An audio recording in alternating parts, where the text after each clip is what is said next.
Assalamualaikum warahmatullahi wabarakatuh. Kembali lagi dengan channel berita hari ini, hari Senin tanggal 3 April 2023. Mahfud MD mau RUU ini disahkan, DPR bisa nangis.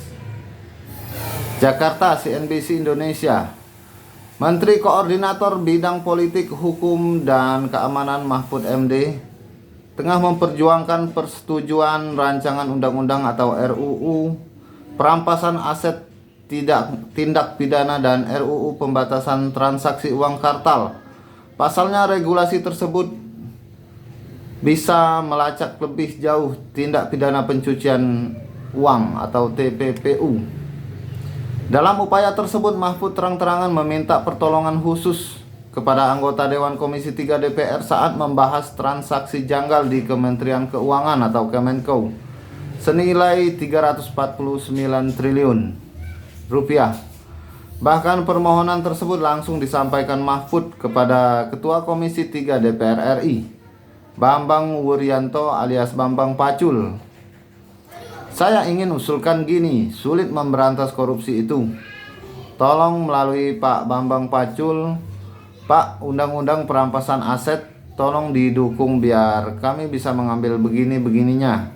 Pak, tolong juga pembatasan uang kartal didukung, ujar Mahfud saat rapat di Komisi 3 dikutip Minggu 2 April 2023. Menanggapi permohonan Mahfud, Bambang Pacul mengatakan bahwa hal itu bisa saja dikabulkan secara mulus oleh DPR asalkan ia memperoleh restu dari para ketua umum partai politik di parlemen.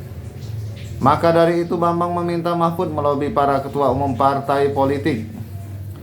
Bambang mengatakan lobby itu perlu dilakukan Mahfud karena para anggota DPR termasuk Komisi 3 mengambil sikap sesuai perintah dari masing-masing pimpinan partai politiknya. Tanpa ada persetujuan dari para petinggi partai, legalitas RUU untuk disahkan akan sulit tercapai. Pak Mahfud tanya kepada kita, tolong dong RUU perampasan aset dijalanin, Republik sini nih, gampang. Pak, di Senayan ini lobbynya jangan di sini, Pak. Ini di sini nurut bosnya masing-masing, kata Bambang pada Mahfud. Apalagi Bambang mengungkapkan Presiden Joko Widodo juga pernah menanyakan soal dua RUU ini. Dia pun mengungkapkan secara terang-terangan bahwa kedua RUU ini ditolak karena masih menyimpan polemik. Misalnya RUU pembatasan uang kartal bisa merepotkan para anggota dewan saat kampanye. Pak Presiden, kalau pembatasan uang kartal pasti DPR nangis semua. Kenapa? Masa dia bagi duit harus pakai e-wallet? E-walletnya cuma 20 juta lagi. Nggak bisa, Pak, nanti mereka nggak jadi lagi loh. Saya terang-terangan ini, ujarnya. Apa itu RUU pembatasan uang kartal?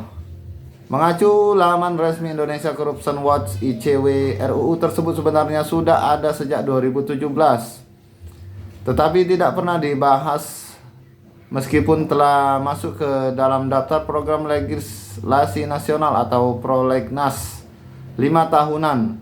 Padahal praktek suap menyuap seringkali terjadi dalam bentuk serah terima uang tunai. Berdasarkan catatan Komisi Pemberantasan Korupsi KPK, setidaknya terdapat 791 perkara suap menyuap yang ditangani KPK sejak 2004 hingga 2021.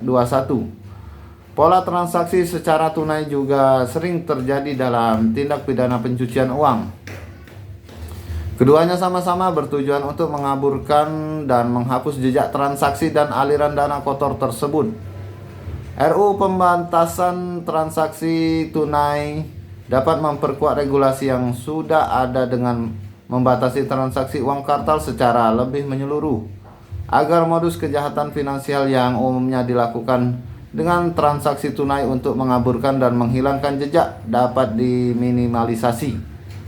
Menurut ICW, resistensi elit DPR RI, kehadiran RUU pembatasan transaksi uang kartal justru menunjukkan urgensi penerapannya mengingat praktik kotor yang mengarah pada tindak pidana korupsi dan pencucian uang telah dianggap wajar.